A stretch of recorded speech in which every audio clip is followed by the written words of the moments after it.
Alright, hey guys, this is Alex Choi and you're watching the RMP channel.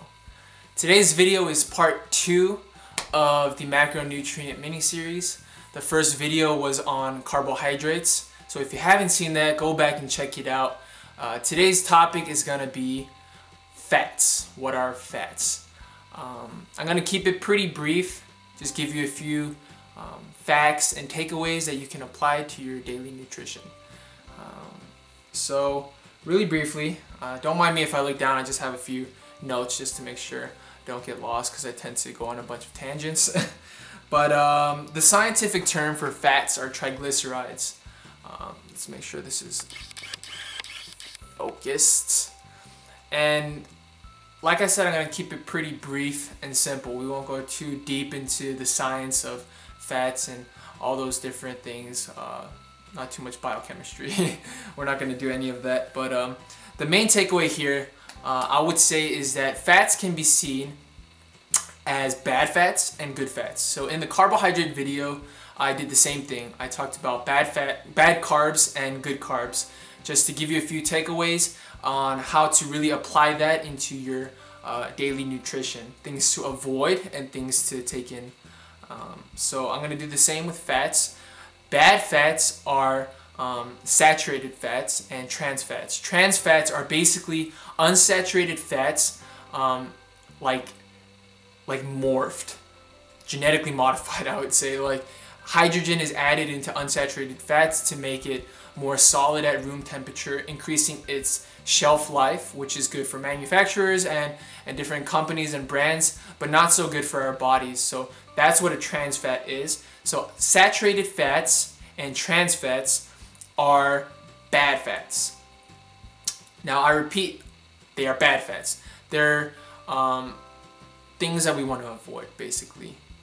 Saturated fats and trans fats increase the level of bad cholesterol, which increases the risk of heart diseases.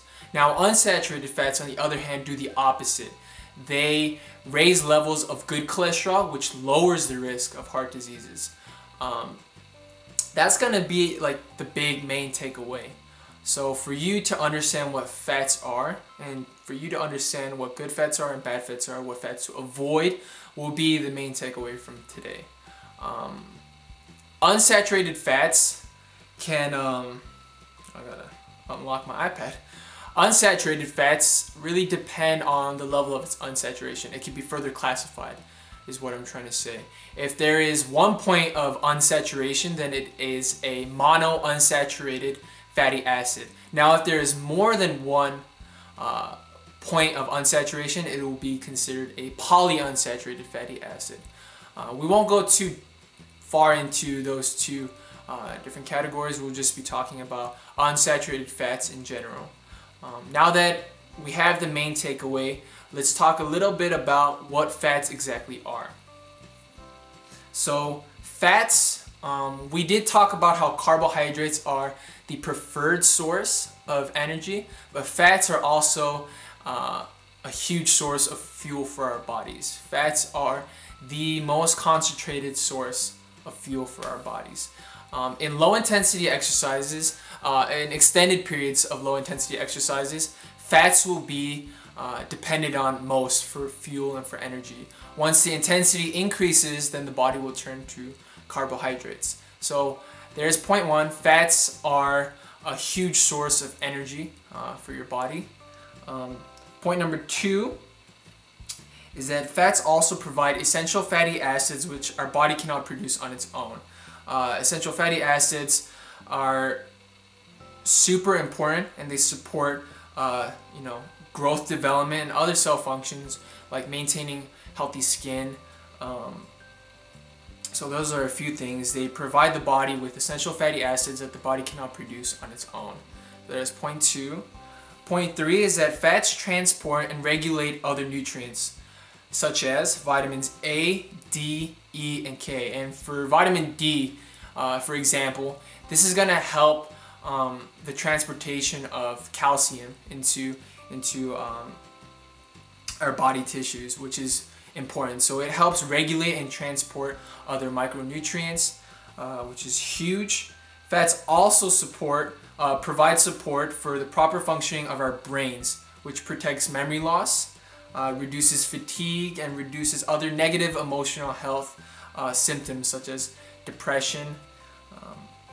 So that's a lot. Those are the four main things that fats do for us, why fats are important, and what they exactly do for our bodies. And as you can see, it's a lot. They provide energy, they fight fatigue, and they do so much for just maintaining proper cell function in your body, for your skin, for so many other things, for your brain, for your nerves, for just the way that things get transported in your body. So fats are a very important part of the macronutrients, of your macros.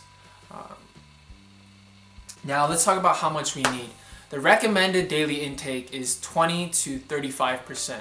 But 35% is cutting it close to having a bit too much. So I would recommend that you stay in the lines of 20 to 30% of your caloric intake, of your total caloric intake should be from fats. So 20 to 30% should be from fats.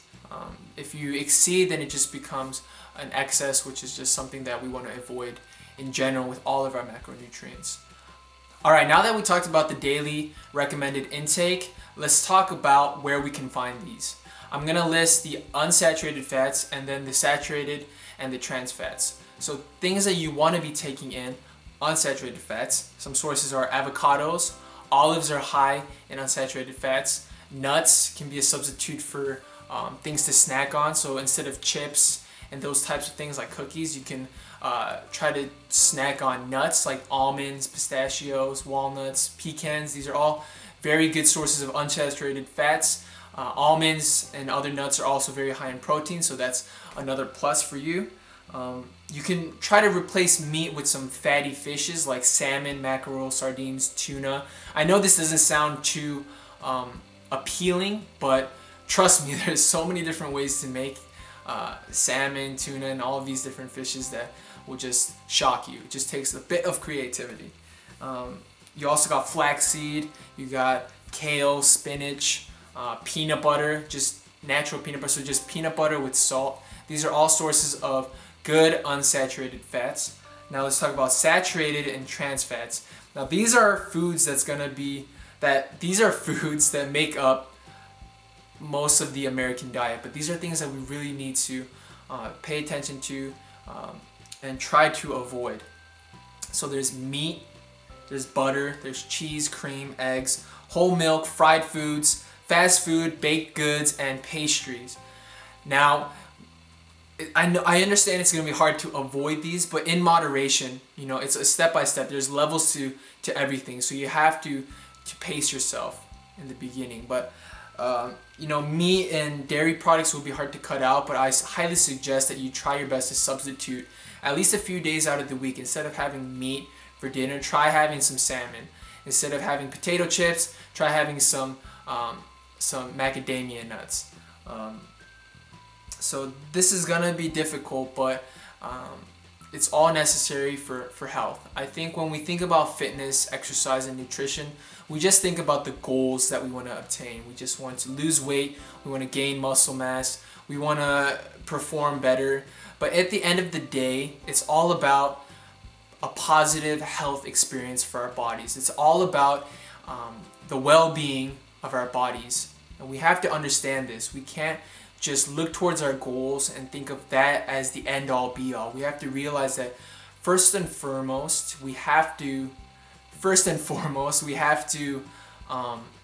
build a positive, strong foundation, and that's our bodies when it comes to exercise and performance and just daily activities. We have to really understand and pay attention to these things, and that's why I started this macronutrient series. I don't know if I'm doing the best job of really delivering this message or delivering these facts to you guys, but my hopes are just to open your eyes a little bit more to what you're taking into your body, to understand it a bit better, and realize that we're all in this to be healthier and to be happier, and then we can think about our goals. So that was a brief uncovering of what a fat is, what fats do, where we can find them. So that's all for today's Macronutrient Miniseries talk. So cool. Thanks for watching. Real quick training update and my vegan journey update. It's been about 5 weeks since I've been a vegan, and I can't say anything negative about it. I feel great. Recovery has been amazing. I have more energy throughout the day. I also have had a lot of stomach problems in the past, but once I switched over to a plant-based diet, I've been good as gold, and feeling great. I used to have like 3 cups of coffee a day. I used to smash monsters before my workouts with pre-workout and all that, but haven't had caffeine in about 5 weeks. Feel good, feel great. Before my workouts, I might just try to have like a banana and some agave, which gives me that boost of insulin right there. So feel good, feel great. Training update. I have recently started my journey as a powerlifter. I do have lifting experience from previous years, like in high school way back, but not so much with squat and deadlift. I think it was more of like a bro type of program, and it's been about like 4 months, I would say, since I got serious about training for powerlifting. I've dabbled with so many different programs, and I think West Side Conjugate Method was something that was attractive to me because of the variations each week. But I do realize that I've been having a lot of form breakdown. It could just be different things that I've been seeing with errors in my mobility, but it's also just not feeling too comfortable and efficient with all the exercises. So I'm going to be switching things up a bit. I will be posting more frequently on my training. Try to be talking a bit more in those instead of making it like a music video type of thing where I'm just recording footage. So look forward to that. I thank you for watching this video. If you liked what you saw, please hit the subscribe button if you haven't already, and the like button on your way out. I would deeply appreciate it. Just remember, the old has gone, the new has come. Be remade.